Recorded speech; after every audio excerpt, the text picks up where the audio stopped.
ఎన్నికల్లో మీరందరూ అనేక ఆస్పిరేషన్స్ పెట్టుకున్నారు. 3 పార్టీల్లో ఉండే కార్యకర్తలు గాని, ప్రజలు గాని, యువత గాని అందరూ కూడా అనేకమైన ఆస్పిరేషన్స్ పెట్టుకున్నారు.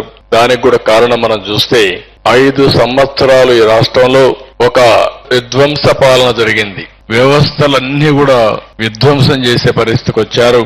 రాష్ట్ర ఆర్థిక పరిస్థితిని చిన్నాభిన్నం చేశారు. ఎవరన్నా ఫ్రీగా మాట్లాడలేని పరిస్థితి తీసుకొచ్చారు. ఫైనల్ గా మనం చూస్తే ఎక్కడికక్కడ అభివృద్ధి స్టాండ్ స్టిల్ అయిపోయి ఎక్కడ చూసినా ప్రజలను అణిచివేయడానికి ప్రయత్నం చేశారు తప్ప ప్రజలకు మంచి చేయాలన్న ఆలోచన లేకుండా పోయింది. అయితే ఇది నాకు కొత్త కాదు. ఈ నియోజకవర్గం నుంచి ఎమ్మెల్యేగా నేను ఎక్కడున్నా కుప్పం ఎమ్మెల్యేని, ఈ నియోజకవర్గం ఎమ్మెల్యేని.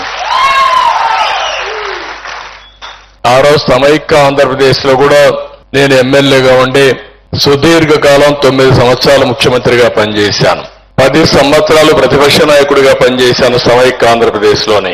మళ్లీ మొదటి ముఖ్యమంత్రి ఇక్కడ అయ్యాను, రెండోసారి ముఖ్యమంత్రి అయ్యాను, ప్రతిపక్ష నాయకుడిగా పనిచేశాను.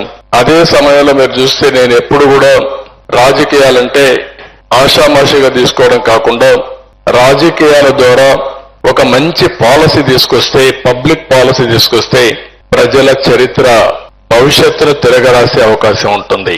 ఈ రోజు ఒక దేశంలో ఒక మంచి నాయకుడు ఉండి, ఒక రాష్ట్రంలో ఒక మంచి నాయకుడు ఉండి, లేకపోతే కుటుంబానికి కూడా సమర్థవంతమైన